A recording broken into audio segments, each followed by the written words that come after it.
Hello friends. तो कैसे हैं आप लोग। आज हम आपको बताएंगे कि पोस्ट ऑफिस में कुछ जगहें आई हैं, उन पे अगर आप आवेदन करना चाहते हैं तो आवेदन कर सकते हैं। उसका फुल प्रोसेस बताएंगे, उसमें क्या एलिजिबिलिटी होंगी और क्या क्या चीज़ होना आपके पास ज़रूरी है। तो ग्रामीण डाक सेवा की जो वैकेंसी आई हैं उसमें क्या क्या ज़रूरत पड़ेगी, उन सारी चीज़ों के बारे में बात करेंगे।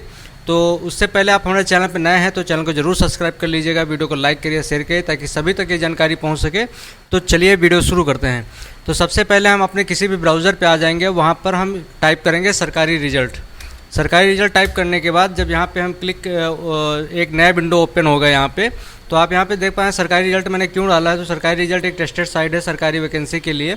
तो आप यहाँ पे जाके सरकारी रिजल्ट डाल के यहाँ पे जो भी वैकेंसी आती है उसके बारे में जान सकते हो। तो आज हम बात करेंगे ग्रामीण डाक सेवा के बारे में। तो जीडीएस जिसका नाम है, जीडीएस के नाम से वैकेंसी आई है, उसके बारे में हम बात करेंगे। तो यहाँ पे आप देख पा रहे हैं Indian Post GDS apply online दिया गया है। यहाँ पे आप इस कॉलम पे देख पा रहे हैं India post GDS apply online. तो यहाँ पे जब हम आएंगे और इस विंडो पे जब हम क्लिक करेंगे तो यहाँ पे क्लिक करने के बाद हमारे पास एक छोटा सा ऐड आएगा, तो इसको हम क्लोज़ कर देंगे। और क्लोज़ करने के बाद हमारे पास यहाँ पे वैकेंसी की डिटेल खुल के आ जाएगी।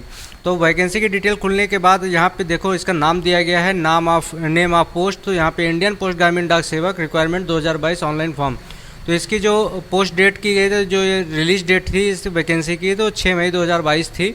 तो 9:01 AM पर शुरू की गई थी, यानी कि सुबह के टाइम ये आई थी यहाँ पे। तो अब इसके नीचे जब यहाँ पे बात करते हैं तो यहाँ पे जो ज़रूरी चीज़ें आती हैं सामने, यहाँ पे एप्लीकेशन बिगिनिंग जो स्टार्ट होते हैं 2 तारीख से स्टार्ट हुए हैं, 2 मई 2022 से। और इसकी लास्ट डेट जो होगी अप्लाई ऑनलाइन की वो 5/6/2022 होगी। और एग्जामिनेशन फ़ीस पे करने की भी वही तारीख रहेगी। इसलिए आप जो भी फॉर्म भरें वो तुरंत जो है पूरा इसका फाइनल प्रोसेस कर लें, ताकि इसमें आगे आपको किसी तरह की समस्याएं ना आए। अब यहाँ पे इसकी जो रिज़ल्ट जो जारी होगा उसमें किसी तरह की कोई भी परीक्षा नहीं है, आपकी मेरिट लिस्ट पे जारी होगा। तो अब मेरिट लिस्ट कैसे बनेगी उसके बारे में हम भी बात करेंगे। तो सबसे पहले हम यहाँ पे फ़ीस के बारे में बात करते हैं। तो जनरल या ओबीसी की जो यहाँ पे फ़ीस दी गई है वो 100 रुपये है। और SC ST FH की जो हैंडीकैप्ड होते हैं उनकी 0 है। ऑल कैटेगरी फीमेल की जो फ़ीस है वो भी 0 ही है। तो आप इसका जो पेमेंट कर सकते हैं, पे the exam fees thought Indian post E challan submit कर सकते हैं, और या नियरेस्ट हेड ऑफिस में जाके भी इसका पेमेंट कर सकते हैं। तो यानी कि आप ऑनलाइन भी पेमेंट कर सकते हैं और चालान के थ्रू आप इसके हेड ऑफिस जाके पेमेंट कर सकते हैं। अब यहाँ पे नीचे जब थोड़ा सा आते हैं तो यहाँ पे हम देखते हैं कि इसकी जो एज लिमिट दी गई है, मिनिमम एज आपकी 18 ईयर होनी चाहिए और मैक्सिमम एज आपकी 40 ईयर होनी चाहिए।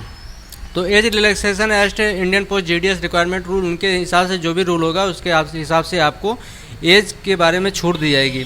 तो यहाँ पे जब हम इसके नीचे आते हैं, अब यहाँ पे बात आती है कि पोस्ट का नेम जो है ग्रामीण डाक सेवक जीडीएस यानी पोस्टमैन की जो वैकेंसी है वो दी गई है। यहाँ टोटल पोस्ट आपको दी गई हैं 38,926 यहाँ पे दिया गया है।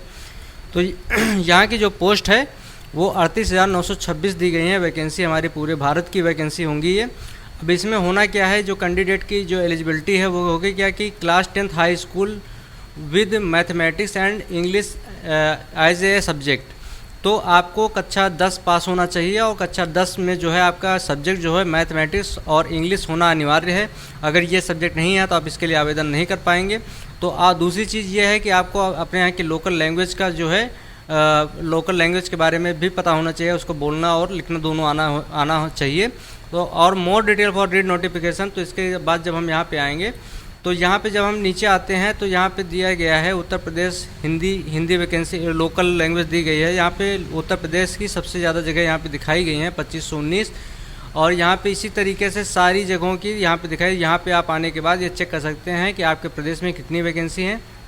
अब यहाँ पे जब मेरिट लिस्ट की बात आती है, मेरिट कैसे बनेगी, तो हाई स्कूल परसेंटेज के हिसाब से आपकी मेरिट बनेगी और मेरिट के हिसाब से ही आपका चयन होगा।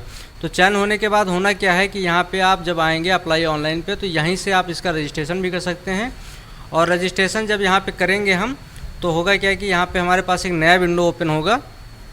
यहाँ पे आने के बाद हमें क्या करना है, मोबाइल नंबर डालना है। और मोबाइल नंबर डालने के बाद आपको उस वैलिडेट करना है, उस पर एक OTP आएगा। ईमेल ID डालनी है, उसको भी वैलिडेट करना है OTP के माध्यम से।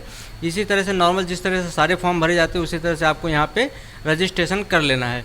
तो रजिस्ट्रेशन करने के बाद होगा क्या कि यहाँ पर आपको रजिस्ट्रेशन के बाद जब यहाँ पे आप लॉगिन करेंगे तो पूरा फॉर्म उसी तरीके से भर लीजिएगा। और जैसे नॉर्मल सारे फॉर्म भरे जाते हैं। अब अगर आपको इसका पूरा नोटिफिकेशन पढ़ना है तो डाउनलोड नोटिफिकेशन पे यहाँ पे जब हम क्लिक करेंगे तो यहाँ से नोटिफिकेशन भी डाउनलोड हो जाएगा।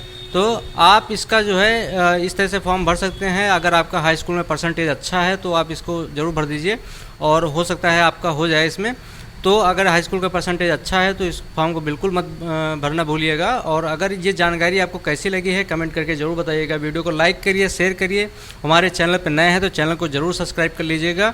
वीडियो को अंत तक देखने के लिए धन्यवाद। आपका दिन शुभ हो।